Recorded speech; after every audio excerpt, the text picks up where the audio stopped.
Okay, Assalamualaikum. My name is Ellesya binti Sharzula. My matrix number is 051290 and I'm from band 8B. So right now I will be presenting all of the things related to my internship at Sri An-Nur, or also called as Sekolah Rendah Islam An-Nur. Moving on, I will be giving a brief introduction about the school.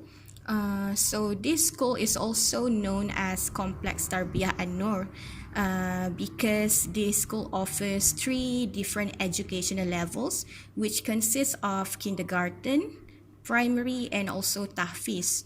So this institution is a private school which is registered under JPN, and also MAIK, which is Majlis Agama Islam Kelantan.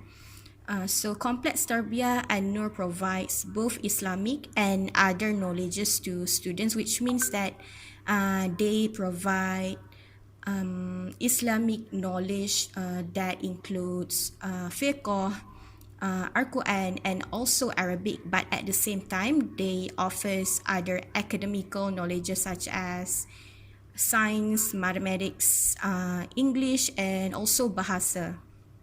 So moving on to my main task there in Sri An-Nur, as everyone already informed, I took the position as a teacher in Sri An-Nur, which means that one of my main tasks is teaching.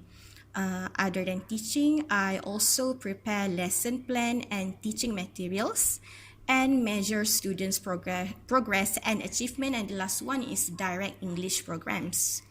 So for teaching, I taught 4 subjects, which are English, history, geography, and physical education. And for English subject only, my teaching hours is around 7 hours and 30 minutes per week. So these are some of the pictures of me teaching the year 1 and 2 students. So during my teaching journey, some of the strategies that I implemented are knowing my pupils, which means that I tried to create bond between me and my students, questioning technique, show and tell, and the last one is reward system.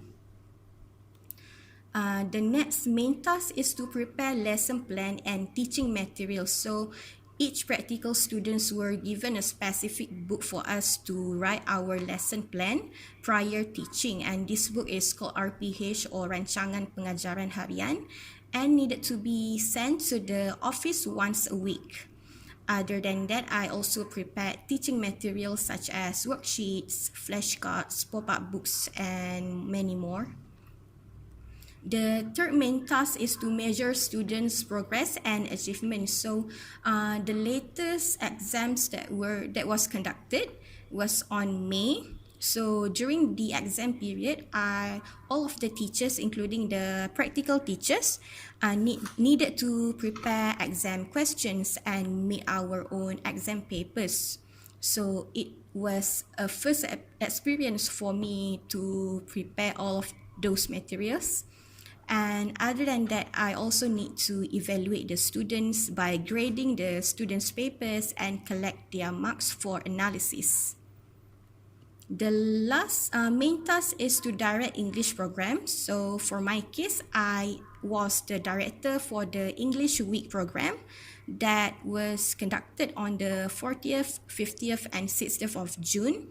And the activities that were included in the program is treasure hunt, word search, mahjong crossword puzzle, and scavenger hunt. So I have attached a schedule of the program. Alright, so these are some of the pictures of the programs.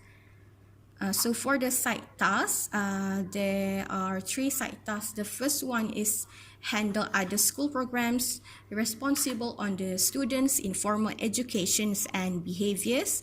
And the last one is on meals preparation and other volunteer works. The first one is handling other school programs. Although I was responsible in handling English school programs, but I also need to handle other school programs such as Ihya Ramadan. So for this program, all of the practical teachers did a simple sketch to introduce the holy months of Ramadan.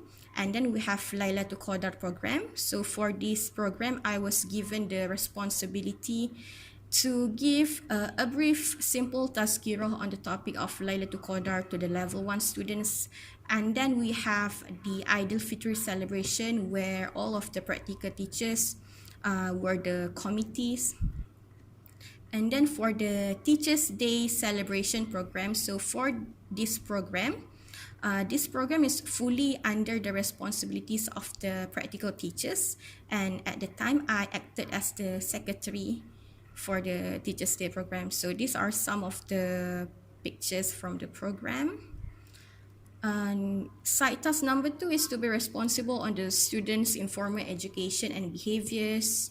Some of the duties is to monitor the students' attitude in the masjid and the school in general, to teach them moral values, what we should do and what we should not do, and nurture students to be good and respectful Muslims.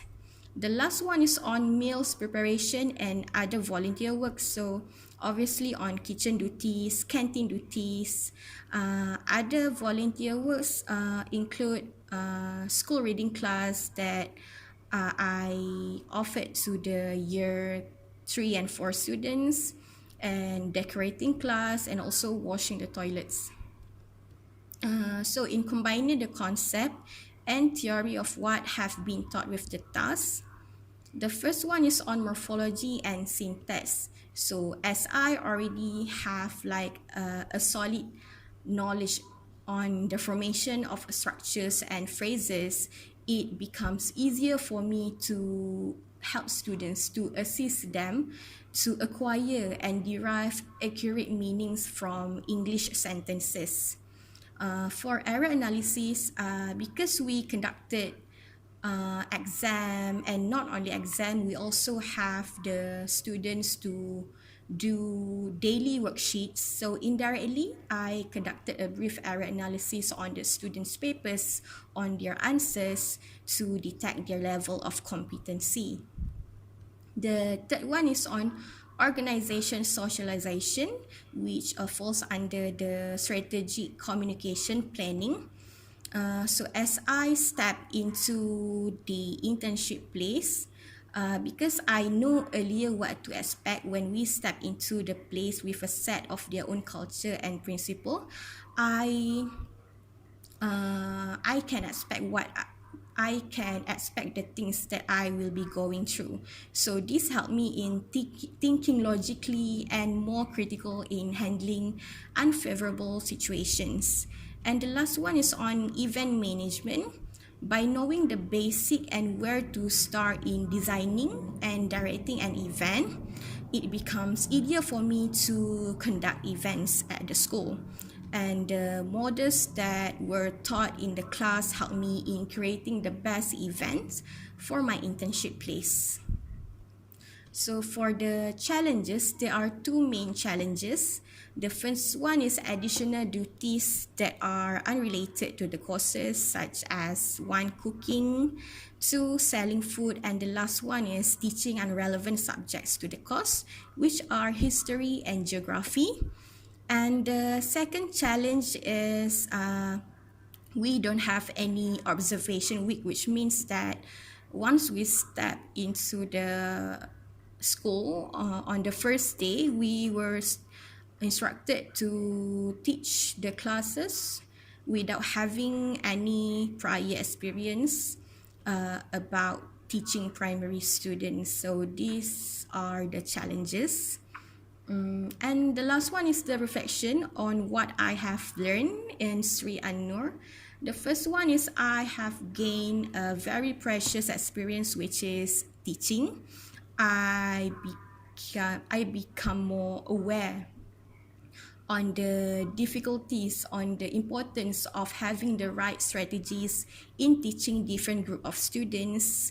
Not only that, I also familiarize myself in the daily routine of a teacher.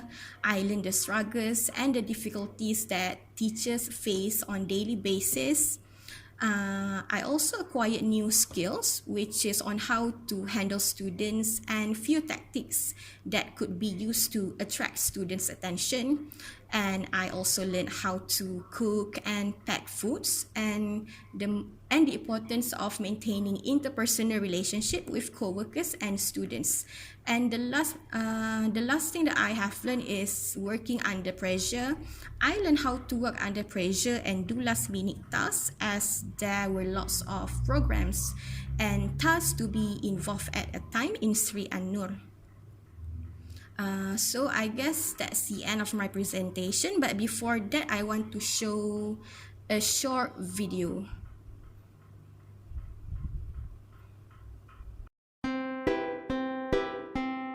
Hi and Assalamualaikum. So this video is basically a video to show how my daily life is as a practical teacher in Sri An-Nur. So every day we will go to our school with Aisha's car, and we usually arrive at the school around 7:10 a.m. And during that time, if I have a kitchen duty, then I will go straight to the kitchen after I punch out my card. In the kitchen, the duty that I will be doing involve cooking, packing foods.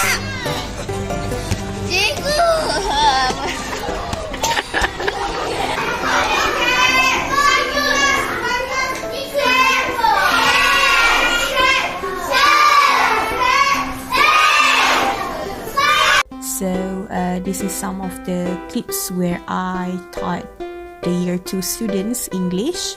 So this is one of my many classes. After that, I still have other classes, and not only English, I also teach geography and also history. So this is one of my classes with the Form 1 and 2 students. So this is during the Zuhur prayer if I was in the duty that time, so I need to monitor the children in the masjid. And lastly, after Zuhur prayer, if I don't have anything, then I will work on my own work, finishing my daily report and so on. But if I have a tutoring class that time, then I need to teach students who still cannot read to read. So me and Aisha basically offer a free class to those who still cannot read. But the class is not only for year 4. We also have around 2 or 3 students from year 3. So I guess that's all from me. Thank you.